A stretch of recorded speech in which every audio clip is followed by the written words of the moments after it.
Je suis Morgan Reynolds, 35 ans, debout dans le jardin de mes parents, en train de regarder ma sœur Nathalie rassembler tout le monde pour sa grande annonce. Le nœud familier dans mon estomac se resserre en voyant son sourire suffisant. 20 ans de rivalité et elle trouve toujours des moyens de me faire du mal. Ce qu'elle ignore, c'est que pendant qu'elle s'apprête à me humilier publiquement, je tiens dans ma poche les clés de la propriété au bord du lac de ses rêves. Parfois, la vengeance n'est pas une question de destruction. Il s'agit d'enseigner à quelqu'un une leçon qu'il n'oubliera jamais. Avant de vous raconter comment j'ai inversé la tendance face à la cruauté de ma sœur, laissez un commentaire pour me dire d'où vous regardez et abonnez-vous si vous avez déjà eu affaire à un membre de votre famille toxique. Grandir en tant que sœur cadette de Nathalie Reynolds, c'était comme vivre dans une ombre permanente. Dès le jour de ma naissance, il semblait que mon existence était une compétition à laquelle je n'avais jamais souscrit. Nathalie a 2 ans de plus que moi, et aussi loin que je me souvienne, elle a toujours été déterminée à me surpasser de toutes les manières possibles. Notre maison d'enfance dans la banlieue du Connecticut était confortable mais pas extravagante. Papa travaillait comme ingénieur tandis que maman enseignait à l'école primaire. Ils nous ont élevés avec des valeurs de classe moyenne solides, travailler dur, économiser de l'argent, être gentil avec les autres. D'une certaine manière, ces leçons ont été perçues différemment par chacune de nous. J'ai toujours été la plus pragmatique. Pendant que d'autres adolescents dépensaient leur argent de babysitting en maquillage et en vêtements à la mode, j'économisais pour l'université. Ma chambre était organisée, mes notes étaient excellentes, et j'avais un plan quinquennal avant même de commencer le lycée. Rien de tape à accent grave-l'œil, juste de la constance et de la détermination. Nathalie, en revanche, a développé des goûts coûteux très tôt. Elle voulait des marques de créateurs, des vacances exotiques et une validation constante. Là où je voyais de la valeur dans le travail acharné et la gratification différée, Nathalie se concentrait sur l'apparence et le statut immédiat. Elle n'était pas nécessairement malveillante enfant, juste insécurisée et désespérée d'attention. La première fois que je me souviens qu'elle s'est attribué le mérite de mon travail, c'était en CM1.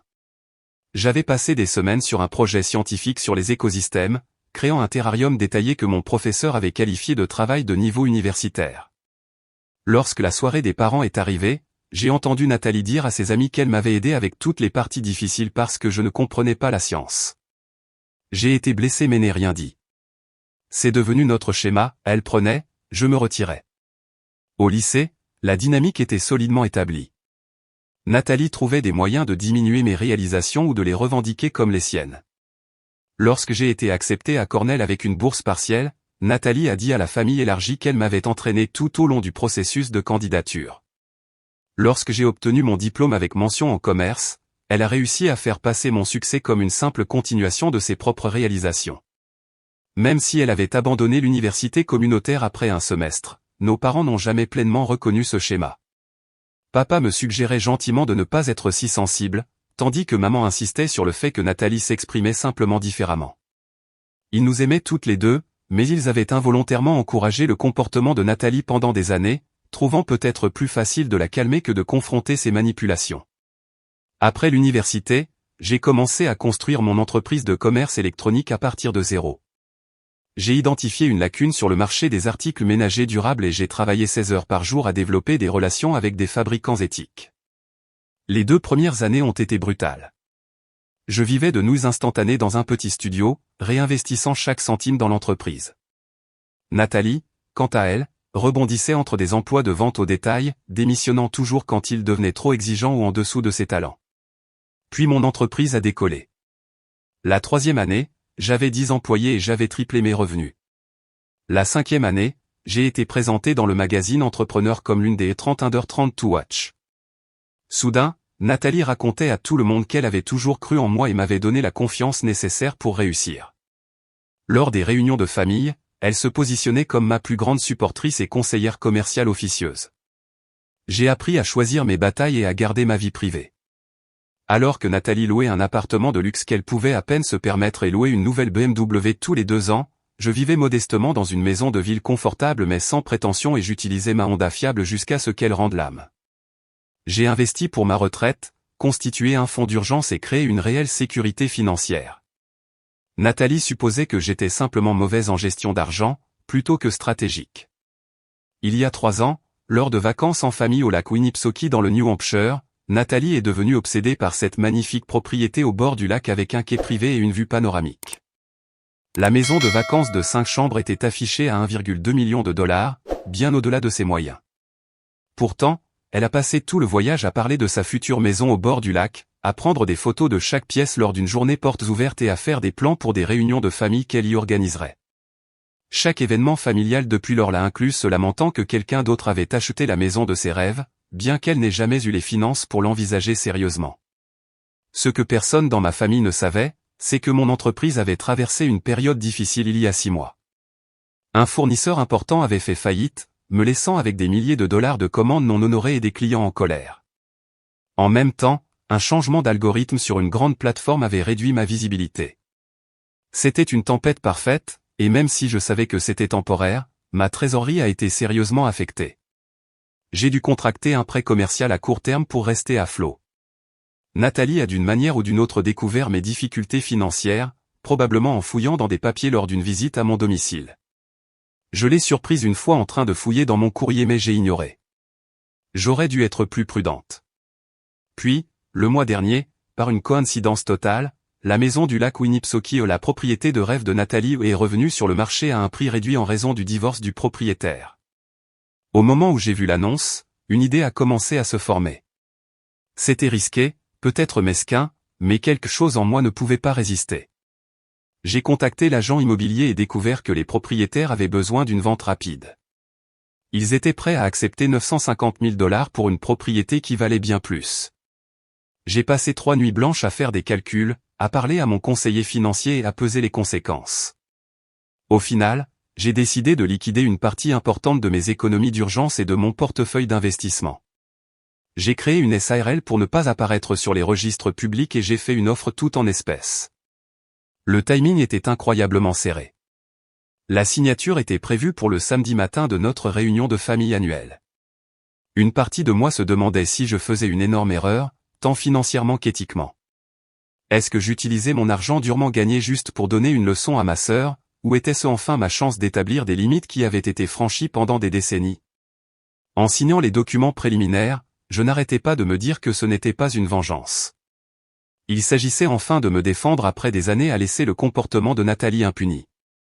Pourtant, une petite voix se demandait si je ne devenais pas exactement ce que je reprochais à ma sœur, quelqu'un prêt à utiliser l'argent comme une arme. La réunion annuelle de la famille Reynolds est une tradition qui remonte à avant ma naissance. Chaque été, tantes, oncles, cousins et grands-parents se réunissent dans le vaste jardin de mes parents dans le Connecticut pour une journée de repas, de souvenirs et de drames familiaux inévitables. D'habitude, j'attends cela avec impatience ou une chance de renouer avec mes cousins préférés et de montrer de nouvelles photos de ma dernière ligne de produits. Cette année était différente.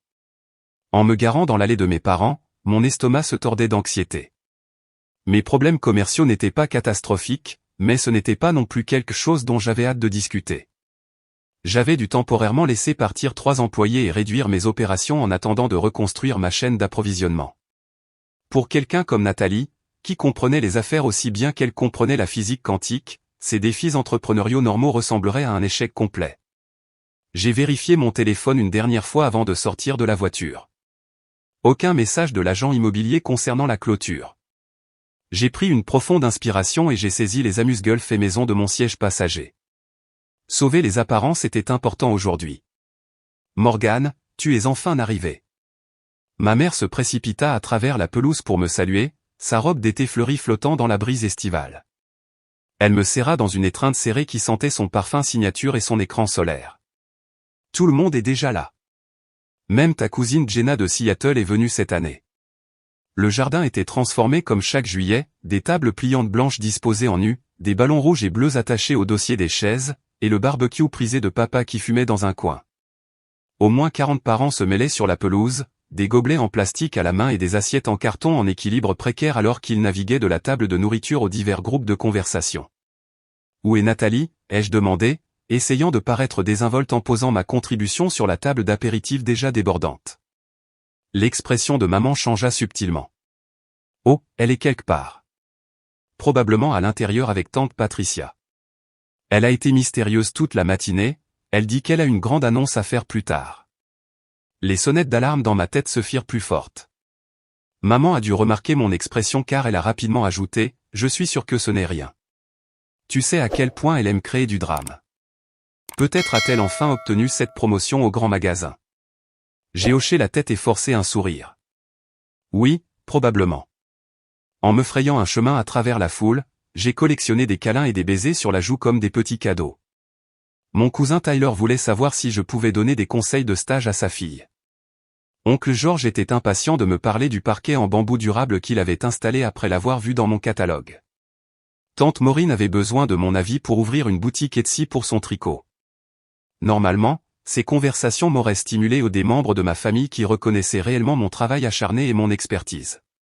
Aujourd'hui cependant, je me sentais déconnecté, observant la fête comme à travers une vitre. Mes yeux continuaient de chercher Nathalie, anticipant ce qu'elle tramait. Je l'ai repérée près de la table des boissons, blottie avec notre cousine Rachel et tante Patricia. Quand Nathalie m'a vu regarder, elle a souri avec une fausse luminosité et m'a fait un signe de la main, puis a chuchoté quelque chose qui a fait que les deux autres ont regardé dans ma direction avec des expressions de pitié. Ne la laisse pas t'atteindre. La voix vint de derrière moi, et je me retournai pour voir ma cousine Emma me proposant un verre de vin. Emma était la seule à qui j'avais confié mes difficultés commerciales. Elle dirigeait une entreprise de comptabilité prospère et m'avait aidé à restructurer une partie de ma dette. Quoi qu'elle prévoie, cela en dit plus sur elle que sur toi. Je sais, soupirai-je, acceptant le verre avec reconnaissance. J'aimerais juste comprendre pourquoi elle est comme ça. Nous avons la trentaine, bon sang. La rivalité fraternelle ne devrait-elle pas avoir une date d'expiration? Emma renifla. Dans les familles fonctionnelles, peut-être. Mais Nathalie a bâti toute son identité sur la comparaison avec toi. Le fait que tu réussisses réellement alors qu'elle continue de faire semblant empire les choses. Nous fûmes interrompus par la voix tonitruante de mon père, appelant tout le monde aux tables pour le déjeuner. Je trouvai ma place désignée juste en face de Nathalie. Bien sûr. Les plans de table de maman semblaient toujours conçus pour un potentiel dramatique maximal. Nathalie tenait déjà la cour à notre table, décrivant son récent week-end au Hampton, gracieusement offert par une amie dont elle évitait ostensiblement de mentionner le nom. Sa tenue criait trop d'effort une robe de créateur qui avait encore l'étiquette de sécurité retirée à la hâte. Elle la porterait presque certainement une fois et la retournerait.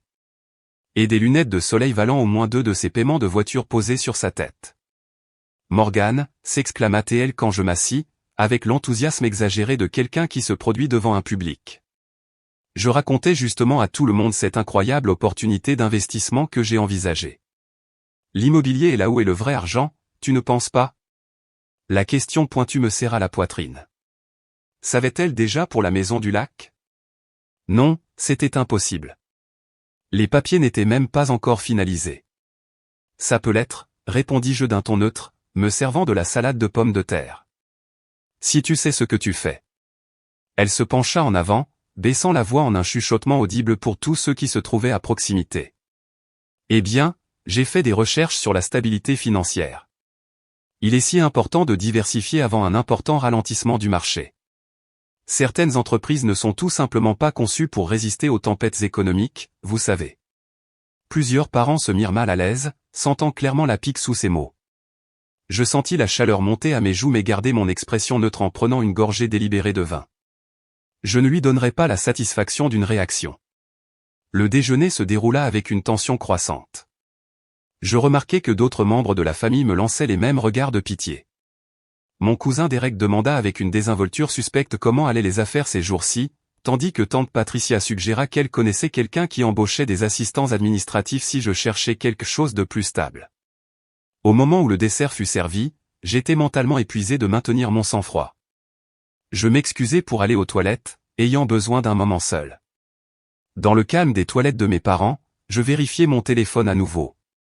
Un nouveau message de l'agent immobilier, document prêt pour les signatures finales demain matin, 9 h. Félicitations pour votre nouvelle maison au bord du lac. Un étrange calme s'installa en moi. Quoi que Nathalie prévoie, j'étais maintenant certaine de ma contre-attaque. Je me regardai dans le miroir, redressai mes épaules et rejoignis la fête. Je trouvai oncle Robert près de la table des desserts, savourant méthodiquement une part de la célèbre tarte aux myrtilles de maman. Il avait toujours été mon parent préféré, un homme calme, observateur, qui semblait voir à travers les dynamiques familiales avec une vision au rayon X. Ta sœur est en mission aujourd'hui, commenta-t-il à mon approche. Ce n'était pas une question. Apparemment, oui, répondis-je, choisissant un brownie parmi l'assortiment. Une idée de ce que c'est que sa grande annonce? Oncle Robert me lança un regard entendu. Rien de bon, à en juger par tous ces chuchotements.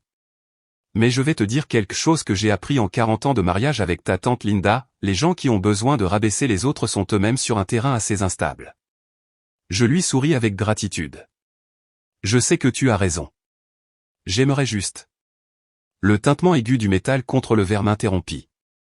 Nous nous tournâmes pour voir Nathalie debout au bout de la table, rayonnante d'une excitation à peine contenue, une cuillère en argent à la main. Tout le monde, puis-je avoir votre attention s'il vous plaît? J'ai quelque chose d'important à partager avec vous tous. Le jardin se tut alors que tout le monde se tournait vers Nathalie. Elle se tenait avec une posture parfaite, son expression un chef-d'œuvre de préoccupation fabriquée. Mon cœur battait la chamade alors que je retournais à ma place, sachant déjà ce qui allait arriver mais impuissante à l'arrêter. Tout d'abord, je tiens à remercier maman et papa d'avoir organisé une autre merveilleuse réunion, commença Nathalie, levant son verre dans leur direction. Ils rayonnèrent, inconscients de ce qui allait se passer. La famille est tout pour moi, c'est pourquoi je pense qu'il est si important de partager quand l'un d'entre nous est en difficulté. Elle fit une pause dramatique, ses yeux cherchant les miens à travers les tables. La sympathie artificielle dans son expression me donna la nausée. Je suis sûr que beaucoup d'entre vous ont remarqué que notre chère Morgane semble différente aujourd'hui, plus réservée que d'habitude. Des murmures d'approbation parcoururent la foule. Eh bien, je pense qu'il est temps d'aborder le problème, car Morgane a besoin de notre soutien en ce moment. Je serrai ma serviette sous la table, les jointures blanches. Emma, assise à côté, me lança un regard inquiet. Cela me brise le cœur de vous annoncer tout cela, continua Nathalie, sa voix tremblant d'une émotion entièrement factice. Mais l'entreprise de Morgane a fait faillite. Elle a déposé le bilan. Le soupir collectif fut exactement ce que Nathalie avait espéré.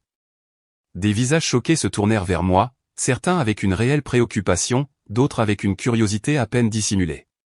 Le mot faillite flottait dans l'air comme un nuage toxique. J'ai découvert les documents la semaine dernière, ajouta-t-elle, omettant commodément comment elle avait obtenu cette information complètement fausse. Elle a tout perdu au son stock, son entrepôt, même ses comptes professionnels. La banque examine maintenant ses biens personnels. La main de ma mère vola à sa bouche. Morgane, chérie, est-ce vrai? Pourquoi ne nous as-tu rien dit? Avant que je puisse répondre, Nathalie intervint de nouveau. Elle avait trop honte, maman. Tu sais à quel point elle a toujours été fière de sa petite entreprise, mais nous sommes une famille. Il n'y a pas de place pour les secrets ou la honte ici. Le coup de couteau était expert, se positionnant comme la sœur attentionnée tout en diminuant mes 10 années de travail acharné comme une petite entreprise et en violant ma vie privée de la manière la plus publique possible. En fait, commençai-je à dire, mais Nathalie n'avait pas fini. Je lui ai déjà dit qu'elle pouvait emménager dans ma chambre d'amis le temps qu'elle se remette sur pied. J'ai aussi contacté des gens pour des opportunités d'emploi potentielles. Sa voix ruisselait d'une générosité pleine de satisfaction. Ça pourrait lui faire du bien de travailler pour quelqu'un d'autre pour changer. Plus de stabilité, moins de pression. Le flash de mémoire était si vif qu'il me transporta momentanément hors du jardin. 3 ans plus tôt, lorsque Nathalie avait été licenciée d'un autre emploi, je lui avais proposé un poste au service clientèle de mon entreprise. Elle avait ri et dit qu'elle ne pourrait absolument pas travailler pour sa petite sœur, la même sœur qu'elle humiliait publiquement tout en se présentant comme une sauveuse. Papa se leva, le visage rougi d'inquiétude. Morgane, pourquoi n'entendons-nous parler de ça que maintenant? Nous aurions pu t'aider. Tous les regards étaient fixés sur moi. La vérité était simple, il n'y avait pas de faillite. Oui, mon entreprise avait des problèmes de trésorerie, mais nous nous remettions déjà. Le nouveau fournisseur que j'avais obtenu était meilleur que le précédent, et mon équipe avait développé une approche marketing innovante pour surmonter les changements d'algorithme. Mais expliquer tout cela maintenant semblerait défensif, comme des excuses fabriquées face à l'humiliation. Je pris une profonde inspiration. Merci de votre sollicitude, tout le monde, mais Nathalie n'a pas tous les faits.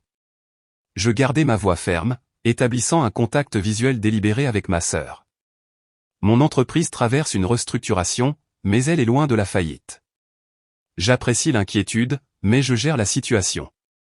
Le sourire de Nathalie fléchit légèrement, mais elle se reprit vite. Oh, Morgane, pas besoin de faire bonne figure. J'ai vu les papiers. Le chapitre 11 de la faillite n'est pas quelque chose que l'on peut ignorer. La spécificité de son mensonge, nommant le chapitre 11 plutôt que le chapitre 7, était calculée pour lui donner de la crédibilité.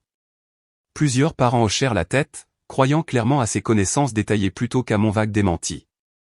Peut-être devrions-nous discuter de cela en privé, suggérai-je, luttant pour garder mon sang-froid. Nous sommes tous en famille ici, insista Nathalie, étendant les bras. Il n'y a rien à cacher. L'échec fait partie de la vie. Bien que certains d'entre nous vous aient prévenu de ne pas vous développer trop vite. Elle ne m'avait jamais prévenu de quoi que ce soit de la sorte. En fait, elle m'avait reproché à plusieurs reprises d'être trop prudente dans ma croissance. La réécriture flagrante de l'histoire était exaspérante. Je m'excusai discrètement et me dirigeai vers la maison, sentant des dizaines de regards sur mon dos. À l'intérieur, dans le calme frais de la cuisine de mes parents, je m'appuyai contre le comptoir et pris plusieurs respirations profondes. Mon téléphone vibra avec un message d'Emma, « Tu veux que je renverse accidentellement du vin sur sa robe de créateur ?» Malgré tout, je souris. Puis un autre message arriva. Celui-ci de l'agent immobilier avec une pièce jointe, « Contrat final pour votre examen avant la signature de demain. » Oncle Robert apparut dans l'embrasure de la porte, ses yeux bienveillants remplis d'inquiétude. « Ta sœur est une sacrée artiste, dit-il, fermant la porte derrière lui pour nous donner de l'intimité. Elle a certainement un don pour le drame, acquiesçai-je, rangeant mon téléphone. Il s'installa sur l'une des chaises de cuisine, me faisant signe de le rejoindre. Tu sais, je vous ai observé toutes les deux depuis que vous êtes petite fille. Nathalie a toujours été la panne. Tout en éclat et en bruit. Mais toi, Morgane, tu es la chouette. Calme, observatrice, plus intelligente que les gens ne le pensent. Je souris faiblement. Pas assez intelligente pour éviter cette embuscade, apparemment. Je ne crois pas une seconde que tu sois en faillite, dit-il fermement. Mais même si c'était le cas, et alors ? Tu penses que l'un d'entre nous t'aimerait moins. Le succès n'est pas ce qui te rend précieuse pour cette famille. Ces mots touchèrent quelque chose de profond en moi. Pendant des années, je m'étais défini en opposition à Nathalie. Elle était voyante, alors j'étais discrète. Elle était impulsive, alors j'étais stratégique. Peut-être que j'avais été tellement concentré à ne pas lui ressembler que j'avais manqué des occasions d'être simplement moi-même. Merci, dis-je doucement. Cela signifie beaucoup. Alors, quel est ton plan, demanda-t-il, les yeux pétillants. Parce que je connais assez bien Morgane Reynolds pour savoir qu'elle en a un. J'hésitai, puis hochai la tête. Oui, et cela se passe demain matin. Bien, dit-il en se levant. Maintenant, retournons là-bas avant que ta mère n'organise une collecte de fonds pour ta faillite inexistante. Nous retournâmes dans le jardin, où Nathalie tenait toujours la cour, détaillant maintenant ses généreux plans pour m'aider à reconstruire ma vie. Je repris ma place et mangeai un morceau de tarte, laissant ces mots me submerger. Demain viendrait assez tôt. Le reste de la réunion se déroula comme un cauchemar prolongé. Ce qui aurait dû être une joyeuse réunion de famille s'était transformé en l'intervention sur la faillite de Morgane. Des parents à qui je n'avais pas parlé depuis des années devinrent soudain des conseillers financiers, m'approchant avec des cartes de visite pour des postes de débutants et des histoires sur leurs amis qui s'étaient relevés après une ruine financière complète. Tante Diane me coinça près de la table de la limonade. « As-tu envisagé le marketing multiniveau ? La fille de ma voisine gagne 6 chiffres en vendant des huiles essentielles. » Elle me tendit un dépliant avant que je puisse répondre. Mon cousin Greg, qui avait lui-même échoué dans 3 entreprises, proposa de jeter un œil à mes finances et de suggérer où j'avais fait fausse route. L'ironie lui échappait apparemment. Oncle Steven fournit une explication détaillée des allocations de chômage, parlant lentement comme si je ne pouvais pas comprendre le concept d'aide gouvernementale. Pendant tout ce temps, Nathalie flottait autour de l'assemblée, alternant entre des expressions de sympathie exagérées quand elle était près de moi et une satisfaction à peine dissimulée quand elle pensait que je ne la regardais pas. Elle s'était positionnée à la fois comme porteuse de vérités difficiles et comme ma sauveuse potentielle, une manipulation magistrale qui la dépeignait comme la sœur mature et réussie intervenant pour secourir sa sœur en difficulté. « Morgane, j'ai pensé à ta garde-robe, dit-elle à voix haute, alors que plusieurs tantes écoutaient à proximité. Quand tu emménageras avec moi, nous pourrons parcourir mon placard. J'ai quelques tenues professionnelles qui seraient parfaites pour les entretiens d'embauche. La suggestion que j'aurais besoin de ces vieux vêtements alors que mon placard contenait des vêtements de meilleure qualité, même si moins flashy, que les siens étaient délibérément dégradantes. Je souris nerveusement et m'excusai. Mes parents, à leur honneur, semblaient incertains de ce qu'il fallait croire. Maman continuait à me servir des portions supplémentaires de nourriture, comme si des problèmes financiers m'avaient laissé sous-alimenté, tandis que papa mentionnait maladroitement que son fonds de retraite était en bonne santé si de l'argent liquide d'urgence était nécessaire. Leur inquiétude était sincère, mais leur volonté d'accepter l'histoire de Nathalie sans poser de questions me faisait presque autant de mal que sa trahison. Alors que l'après-midi s'estompait dans le soir et que les torches et Tiki étaient allumées autour du jardin, je me retrouvais assise seule sur la vieille balançoire en bois au bord de la propriété. La même balançoire où je m'étais réfugié enfant quand les moqueries de Nathalie devenaient insupportables. Certains schémas ne changent jamais. Ça te dérange si je me joins à toi? Je levai les yeux pour voir ma cousine Emma tenant 2 verres de vin. Je me décalai sur la balançoire et elle s'installa à côté de moi, me tendant l'un des verres. Tu te souviens quand nous étions enfants et que Nathalie a dit à tout le monde à Noël que tu mouillais encore ton lit, demanda Emma après un moment de silence. Je gémis au souvenir. J'avais 9 ans, et elle a fait en sorte que tous les adultes vérifient si mes draps étaient secs chaque matin pendant le reste de la visite. Et tu te souviens ce qui s'est passé l'été suivant? Un sourire tira mes lèvres. Elle a attrapé de l'herbe à puce dans ce fort secret qu'elle a construit dans les bois après que j'ai mentionné en passant que l'herbe à puce a 3 feuilles. Emma entrechoqua son verre avec le mien. Tu as toujours joué la longue partie, Morgane. C'est pourquoi je ne m'inquiète pas pour toi maintenant. Mon téléphone vibra avec un appel entrant. Le nom de Nathalie clignota sur l'écran. En parlant du diable, marmonnai-je, refusant l'appel. En quelques secondes, elle apparut au bord de la pelouse, nous repérant sur la balançoire. Sa démarche déterminée dans notre direction fit chuchoter Emma, du drame en approche à 3 heures, avant de s'excuser avec une tape de soutien sur mon bras. Nathalie prit la place libérée, sa robe de créateur incongrue sur la balançoire rustique. De près, je pouvais voir la tension sous son maquillage parfait, de minuscules rides de tension autour de ses yeux, le sourire légèrement trop rigide. « Tu m'évites, dit-elle, feignant la blessure. Peux-tu me blâmer? Ne sois pas si sensible, Morgane. J'étais juste honnête avec la famille. Il mérite de savoir. » Je me tournai pour lui faire face directement. Savoir quoi, exactement? Que tu as fouillé dans mes papiers privés, mal interprété ce que tu as trouvé, et décidé d'annoncer tes conclusions erronées à toute la famille élargie sans me parler d'abord? Est-ce l'honnêteté que tu défends? Ses yeux se plissèrent légèrement. J'ai vu les formulaires de faillite, Morgane. Arrête d'essayer de sauver la face. Ce que tu as vu, ce sont des documents de contingence que mon avocat a préparés comme scénario du pire. Ils n'ont jamais été déposés. Mon entreprise a eu un revers, pas un échec. Pendant un instant, le doute traversa son visage, mais elle se reprit rapidement. Eh bien, la famille devait savoir de toute façon. Je ne fais que m'occuper de toi. J'ai déjà dit à tout le monde que tu pouvais rester avec moi le temps de te remettre sur pied. Ma chambre d'amis est petite, mais c'est mieux que rien, ce qui est apparemment ce que tu as maintenant. La cruauté calculée de ces mots me frappa comme un coup physique. Il ne s'agissait pas seulement de m'embarrasser. Elle voulait me voir dépendre d'elle, diminuer aux yeux de la famille pendant qu'elle jouait la protectrice généreuse. Je n'emménage pas avec toi, Nathalie. Mon entreprise va bien, ma maison va bien, et ma vie va bien sans ton intervention. Elle se leva, lissant sa robe de ses mains manucurées. Nous verrons. J'ai déjà dit à tout le monde que nous rencontrerions un conseiller financier lundi pour discuter de tes options. Je ne te laisserai pas refuser de l'aide par orgueil. Alors qu'elle s'éloignait, mon téléphone vibra avec une notification de message. C'était d'elle, envoyée à tout le groupe de discussion familiale, tellement inquiète pour Morgane. Elle est dans le déni de sa situation. Si quelqu'un a des pistes d'emploi pour elle, veuillez me les envoyer car elle est trop fière pour demander directement. Je fixai le message, regardant les réponses sympathiques affluer des parents. La performance publique continuait même si la fête se terminait. La profondeur de son besoin de me voir humilié était stupéfiante. Plus tard, alors que j'aidais ma mère à nettoyer la cuisine, elle aborda le sujet avec prudence. « Chérie, à propos de ce que Nathalie a dit. Est-ce vraiment aussi grave qu'elle le laisse entendre? Je posai les plats de service que j'avais lavés sur l'égouttoir et me tournai vers elle. Maman, penses-tu vraiment que si je devais déposer le bilan, tu la prendrais par Nathalie à une réunion de famille? Elle eut la grâce de paraître embarrassée. Je suppose que non, mais elle semblait si certaine. Et tu as été si silencieuse ces derniers temps. Mon entreprise a eu des difficultés avec un fournisseur, mais nous nous remettons déjà. Ce que Nathalie a fait hier, c'est partager des informations privées incorrectement, je pourrais ajouter sans ma permission.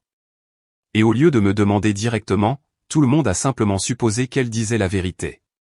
Maman sécha ses mains sur un torchon de cuisine. Son expression était troublée.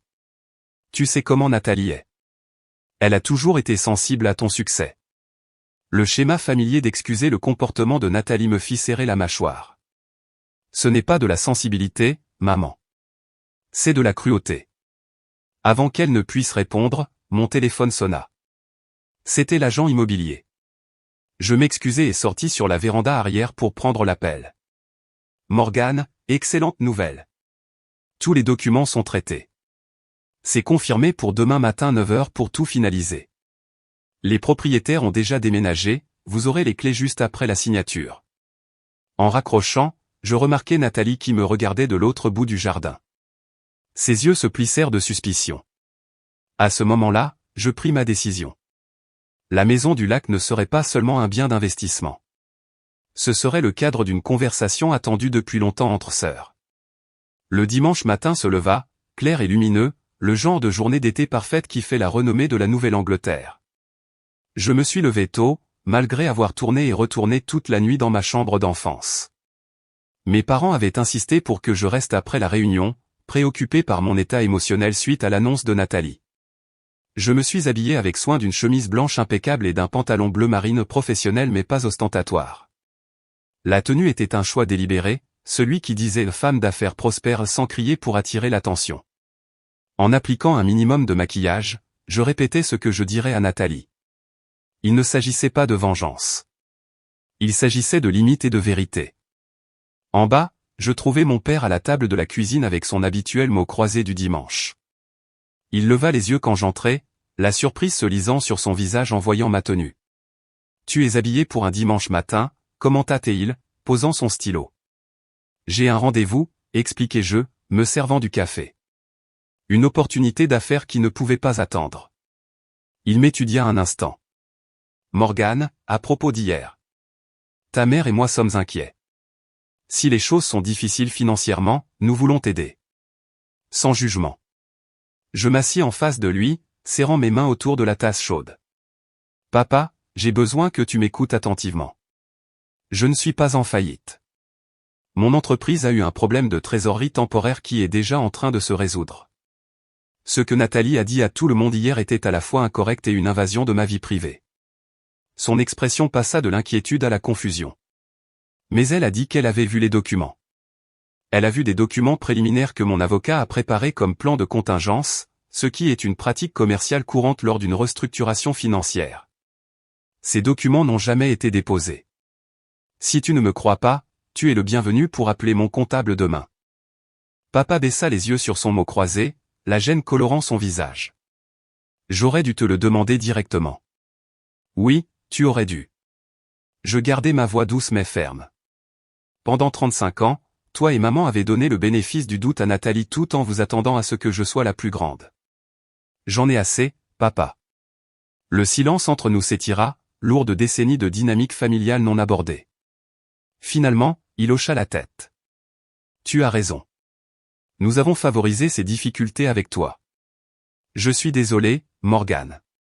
Sa reconnaissance, si tardive soit-elle, était quelque chose dont je n'avais pas réalisé que j'avais si désespérément besoin. Je tendis la main à travers la table et serrai la sienne. Merci, dis-je doucement. Cela signifie beaucoup. Alors, c'est quoi ce rendez-vous, demanda-t-il, essayant clairement de changer de sujet pour un terrain plus sûr. Je souris. Un investissement immobilier. En fait, je devrais y aller. Je rencontre l'agent à 9 h.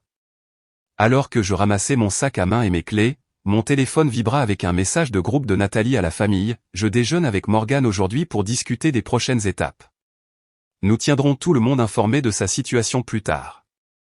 tellement reconnaissante de tout votre soutien pendant sa période difficile. L'audace était à couper le souffle. Je n'avais accepté aucun brunch. Pourtant, elle continuait le récit d'elle-même en tant que ma gardienne. J'ai répondu rapidement, en fait, j'ai un rendez-vous ce matin. Remettons ça à plus tard. Sa réponse fut immédiate, quel rendez-vous? Les conseillers financiers ne travaillent pas le dimanche. Arrête de refuser de l'aide. Plutôt que de poursuivre la conversation dans le groupe de discussion, je lui ai envoyé un message privé, retrouve-moi à 10h30 au Starbucks sur la Kessor Drive à Winnipesaukee. Il faut qu'on parle. Je pouvais presque sentir sa satisfaction à travers le téléphone. Elle pensait sans doute que j'admettais enfin ma défaite et que je cherchais son aide. Sa réponse était douce comme du sucre, bien sûr, ma chérie. Je serai là pour te soutenir. Le trajet jusqu'au lac Winnipesaukee a duré un peu moins de 2 heures. J'ai profité de ce temps pour me recentrer, jetant occasionnellement un coup d'œil au dossier des documents de clôture sur mon siège passager. Au moment où je suis arrivé au bureau de l'agent immobilier, je me sentais calme et concentré. Le processus de clôture a été remarquablement simple. J'ai signé mon nom des dizaines de fois, paraphé d'innombrables pages et transféré la plus grande somme d'argent que j'ai jamais déplacée en une seule transaction. Une fois cela fait, l'agent m'a remis 3 jeux de clés. Félicitations, mademoiselle Reynolds. La maison du lac est officiellement la vôtre. J'ai parcouru la courte distance jusqu'à la propriété, me garant dans l'allée circulaire de ce qui était maintenant ma maison de vacances. L'agent immobilier n'avait pas exagéré. C'était magnifique. La structure de 2 étages en cèdre et en pierre faisait face au lac avec une véranda enveloppante et des fenêtres du sol au plafond capturant les vues imprenables sur l'eau. Un quai privé s'étendait dans le lac bleu clair avec un petit hangar à bateau à son extrémité. J'ai déverrouillé la porte d'entrée et suis entré. Les parquets brillaient sous la lumière du soleil filtrant à travers les fenêtres. Les anciens propriétaires avaient laissé quelques meubles. Une cheminée massive en pierre dominait la grande pièce, flanquée de bibliothèques encastrées et de sièges confortables. La cuisine était équipée d'appareils haut de gamme et de comptoirs en granit. À l'étage, la suite parentale offrait une vue panoramique sur le lac et une salle de bain de style spa. C'était exactement comme Nathalie l'avait décrite d'innombrables fois au cours des 3 dernières années, la maison de ses rêves qu'elle achèterait certainement un jour quand elle aurait sa grande chance. J'ai parcouru chaque pièce lentement, faisant un inventaire mental. Bien que l'achat ait été en partie motivé par le désir de donner une leçon à Nathalie, j'ai été surprise de constater à quel point j'aimais sincèrement la propriété. C'était paisible ici. Le genre d'endroit où je pouvais réellement me détendre, loin des exigences de mon entreprise. À 10h15, j'ai envoyé un message à Nathalie, changement de plan. Retrouve-moi à 12h45 la Kessor Drive au lieu du Starbucks. Où est-ce, répondit-elle immédiatement. Mets juste ça dans ton GPS. À tout à l'heure. J'ai préparé une cafetière et apporté 2 tasses à la balançoire du porche donnant sur le lac. Le soleil du matin dansait sur l'eau, et une légère brise transportait l'odeur du pain et de l'eau fraîche. Malgré la confrontation à venir, je ressentais un profond sentiment de paix. À exactement 10h42, Nathalie était perpétuellement en retard. J'entendis une voiture s'arrêter dans l'allée. À travers les arbres, j'aperçus sa BMW rouge décapotable s'arrêter derrière ma Honda. Elle en sortit, l'air confuse, vérifiant son téléphone comme pour confirmer l'adresse. Sa confusion s'intensifia à mesure qu'elle s'approchait de la maison, observant la vaste propriété avec une expression perplexe. Quand elle me repéra sur la véranda, ses sourcils parfaitement dessinés se froncèrent. « Morgane, qu'est-ce que tu fais ici? À qui est cette maison ?» Elle monta les marches du porche, ses lunettes de soleil de créateur posées sur sa tête, l'air étrangement déplacé dans sa tenue adaptée au brunch. Je désignai la balançoire à côté de moi. « Assieds-toi. »« Café ?» Elle resta debout, l'air de plus en plus perplexe. « Sérieusement, c'est quoi cet endroit? Tu gardes une maison pour quelqu'un? » Je pris une gorgée de mon café, savourant le moment. « Tu ne la reconnais pas? C'est surprenant, étant donné le nombre de fois où tu as dit que c'était la maison de tes rêves. » Ses yeux s'écarquillèrent alors que la reconnaissance se faisait jour. Elle se retourna, observant la propriété avec une nouvelle conscience. « C'est... Attends, c'est la maison du lac. Celle qui a été vendue il y a 3 ans? Elle est revenue sur le marché le mois dernier. Vente pour cause de divorce. » Je lui tendis un jeu de clés. « Tu veux voir l'intérieur? » Elle fixa les clés, puis moi, la compréhension remplaçant lentement la confusion. Tu as acheté cette maison? Comment? Tu es en faillite. Et voilà.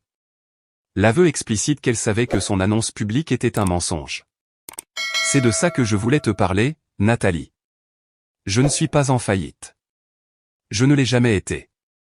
Nathalie resta figée sur le porche, son regard allant des clés dans ma main à mon visage. Le récit soigneusement construit qu'elle avait créé de sa propre réussite secourant sa sœur en échec s'écroulait sous ses yeux. Mais j'ai vu les papiers, insista-t-elle, sa voix perdant son assurance habituelle. Les formulaires de faillite étaient des documents de contingence, jamais déposés. Je posai les clés sur la petite table entre nous. Mon entreprise a eu un problème de trésorerie temporaire quand un fournisseur a fait faillite. Nous sommes déjà de retour sur les rails avec un meilleur fournisseur et une stratégie marketing plus solide. Elle s'enfonça sur la balançoire du Porsche à côté de moi, son sac de créateur serré sur ses genoux comme un bouclier. Alors tu n'emménages pas avec moi? Non, Nathalie.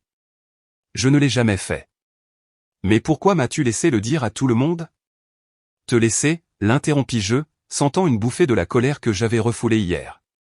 Tu as fouillé dans mes papiers privés sans permission, tu as tiré des conclusions erronées et tu as annoncé de fausses informations à toute notre famille sans jamais me parler directement. Je ne t'ai rien laissé faire.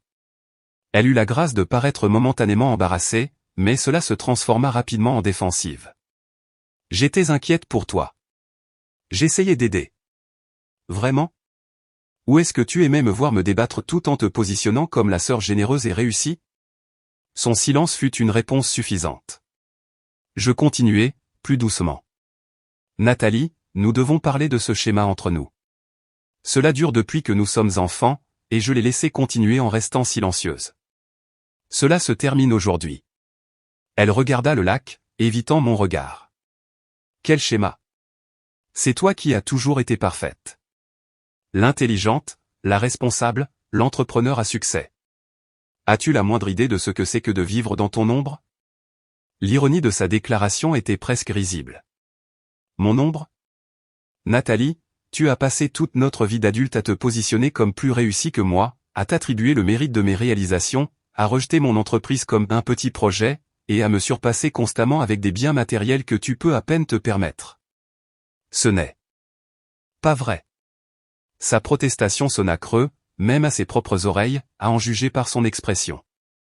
N'est-ce pas? Regardons hier. Tu as eu l'occasion parfaite de vérifier avec moi en privé ces documents que tu as trouvés. Au lieu de cela, tu as choisi de l'annoncer à toute la famille de la manière la plus humiliante possible. Pourquoi? Elle fixa ses ongles manucurés, inhabituellement silencieuse. Je pense, continuai-je avec prudence, que c'est parce que tu as bâti ton identité autour de l'idée d'être perçu comme plus réussi que moi. Quand tu as trouvé ces papiers, tu as vu une opportunité de cimenter cette perception une fois pour toutes. Une larme coula sur sa joue, laissant une traînée dans son maquillage parfait. Ce n'est pas juste, murmura-t-elle. Tu fais tout paraître si facile. L'entreprise, les investissements, tout ça. Tu ne luttes jamais, tu n'échoues jamais. Ce n'est pas vrai, Nathalie. Je lutte tout le temps. La différence est que je ne mesure pas ma valeur en me comparant à toi. Je lui tendis un mouchoir de ma poche. Et pour information, l'achat de cette maison était financièrement risqué. J'ai liquidé une partie importante de mon fonds d'urgence et de mes investissements pour y parvenir. Elle tapota ses yeux, faisant attention à ne pas faire baver son mascara. Alors pourquoi as-tu fait ça? Je désignai la vue imprenable sur le lac. En partie comme un investissement. Les propriétés au bord du lac dans le New Hampshire conservent très bien leur valeur. Je fis une pause, décidant d'être complètement honnête. Et en partie pour prouver un point. Quand j'ai vu qu'elle était à vendre, quelque chose en moi a craqué. Après des années à t'entendre parler de la maison de tes rêves tout en sapant mon succès, je voulais te montrer que les actions ont des conséquences. À ma surprise, un petit rire lui échappa. C'est assez badass, Morgan. Mesquin, mais badass. Ce moment inattendu d'amusement sincère entre nous dissipa une partie de la tension. Je souris malgré moi. Je préfère y voir une leçon précieuse sur les limites. Alors, et maintenant, demanda-t-elle, désignant les environs. Tu as acheté une maison malgré moi. Tu vas me laisser venir, ou est-ce ta façon de me couper de ta vie? C'était la question que je me posais depuis que j'avais fait l'offre sur la propriété. Cela dépend de toi, Nathalie. Je n'ai pas acheté cette maison juste pour t'en éloigner. Je l'ai achetée parce que j'en ai marre de la dynamique entre nous, et il fallait que quelque chose change. Je me levai et marchai jusqu'à la balustrade du porche, regardant l'eau. La vérité, c'est que ma sœur me manque. Pas la personne qui m'humilie lors des réunions de famille où s'attribue le mérite de mes réalisations, mais la fille qui me faisait rire jusqu'à ce que le lait me sorte du nez au petit déjeuner. Celle qui m'a appris à me faire une tresse française et est restée éveillée toute la nuit avec moi quand j'avais peur pendant les orages. Quand je me retournai, Nathalie me regardait avec une expression que je n'avais pas vue depuis des années, une vulnérabilité sans calcul. Elle me manque aussi, dit-elle doucement. Alors essayons quelque chose de nouveau, suggérai-je.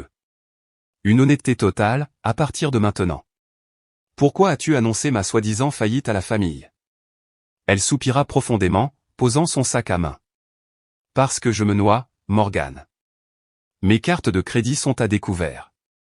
J'ai 3 mois de retard sur mes paiements de voiture. Le grand magasin m'a mise en évaluation de performance parce que mes chiffres de vente sont en baisse. Rien ne va dans ma vie. Et puis j'ai trouvé ces papiers et j'ai pensé, enfin, quelque chose où je fais mieux que Morgane. L'aveu brut flotta entre nous. C'était peut-être la première chose complètement honnête qu'elle m'ait dite depuis des années. Merci de me l'avoir dit, dis-je doucement. Pourquoi ne m'as-tu pas simplement demandé de l'aide? Parce que je suis censée être celle qui réussit. Les mots jaillirent d'elle. Je suis la sœur aînée.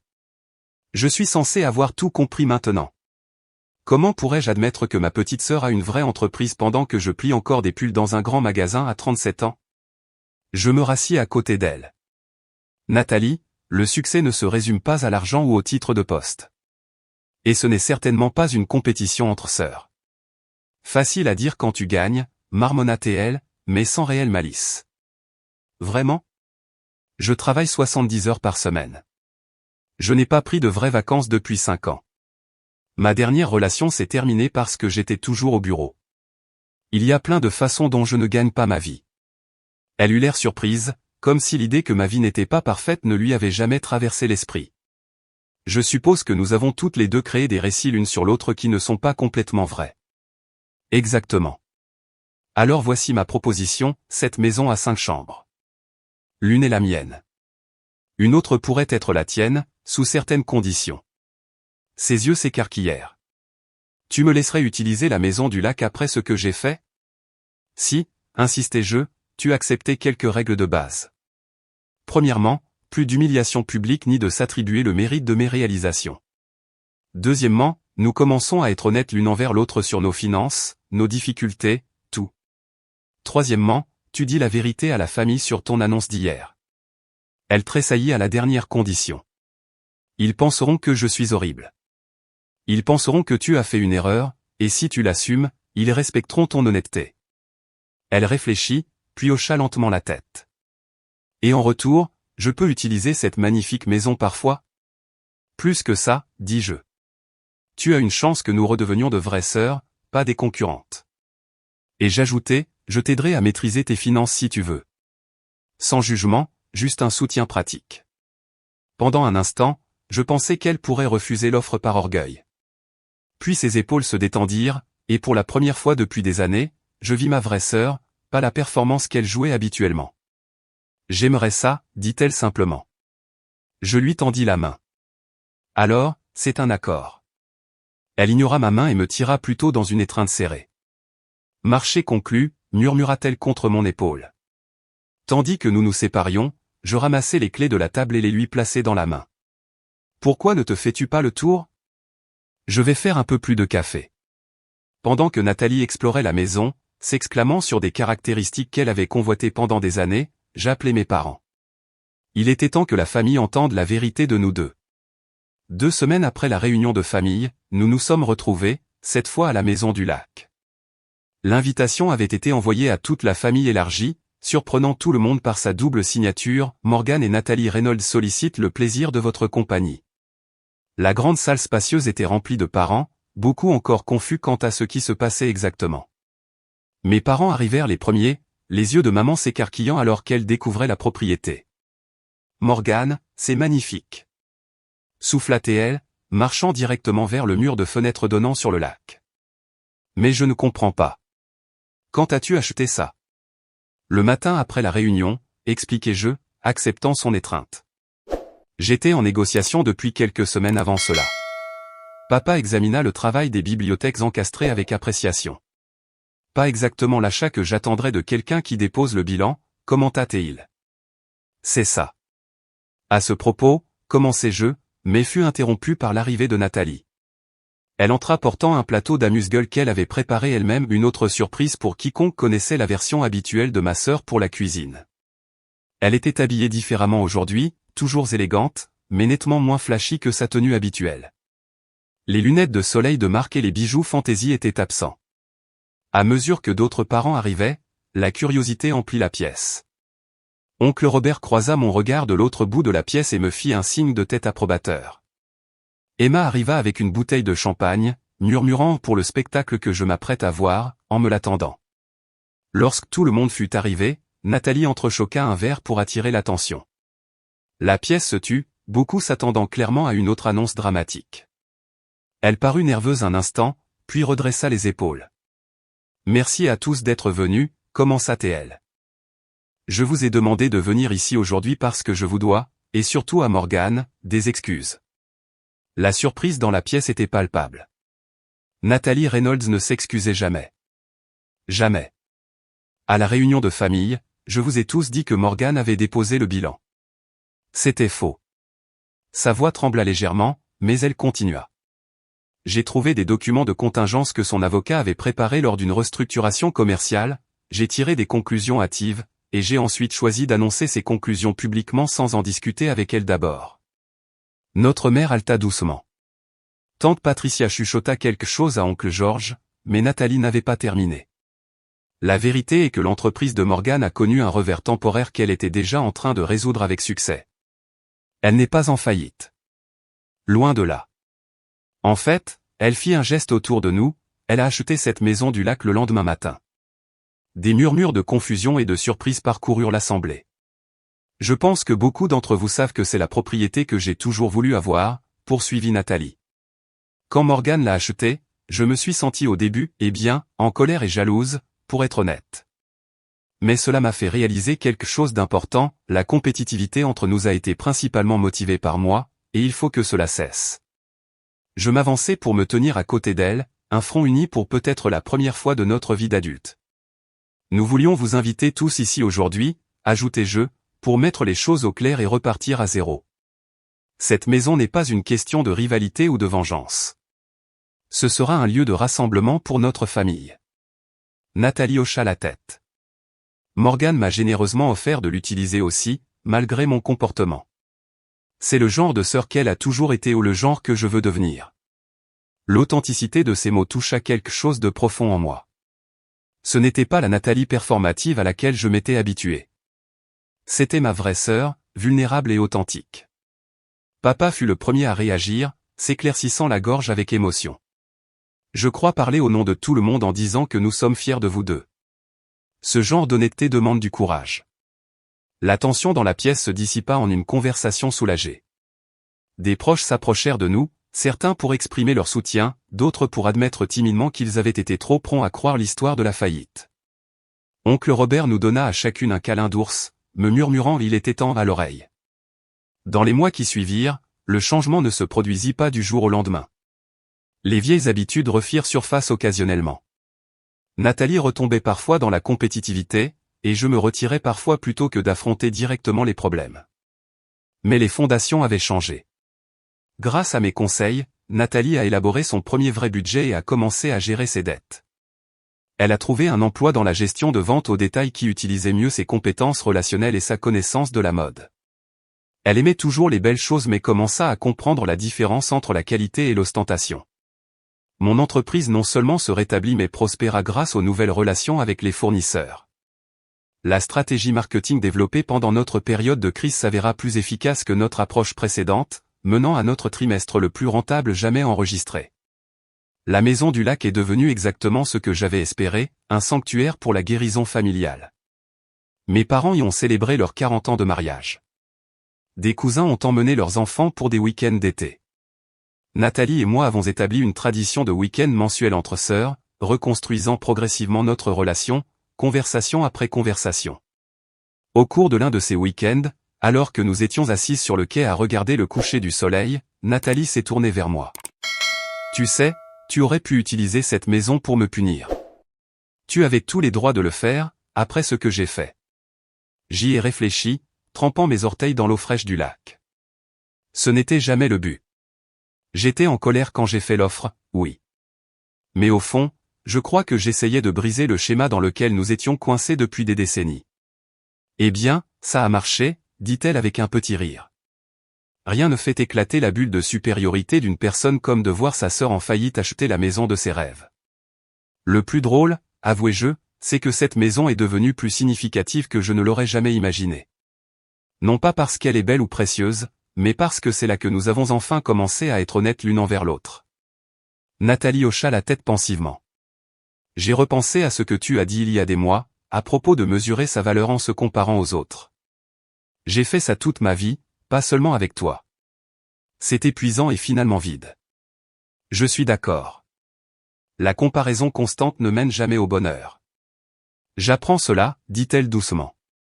Lentement, alors que le soleil plongeait sous la ligne des arbres, projetant des reflets dorés sur le lac, je réalisais que la propriété m'avait donné quelque chose de bien plus précieux que la valeur immobilière. Elle m'avait rendu ma sœur et m'avait appris que parfois, la réponse la plus puissante à la douleur n'est ni la vengeance ni même le pardon. C'est créer une opportunité de transformation. L'annonce de la faillite qui devait m'humilier était au lieu de cela devenu le catalyseur de la guérison de la plus ancienne blessure de notre famille. En essayant de me diminuer publiquement, Nathalie nous avait inconsciemment mises toutes les deux sur un chemin vers quelque chose de meilleur que le succès, l'authenticité et la reconnexion. Ce soir-là, alors que les membres de la famille se rassemblaient autour du brasero, partageant des histoires et des rires, je regardais les visages illuminés par les flammes dansantes. Le chemin de la blessure à la guérison n'avait pas été simple ni direct, mais en étant de l'autre côté, je ne changerais pas un seul instant. Quelle est votre expérience avec les rivalités familiales ? Avez-vous déjà eu un tournant qui a transformé une relation difficile ? Partagez vos histoires dans les commentaires ci-dessous. Et si cette histoire de sororité et de rédemption vous a parlé, n'hésitez pas à vous abonner et à aimer cette vidéo. Merci de faire partie de ce voyage. Et souvenez-vous, parfois le chemin de la guérison commence par le moment même conçu pour nous briser.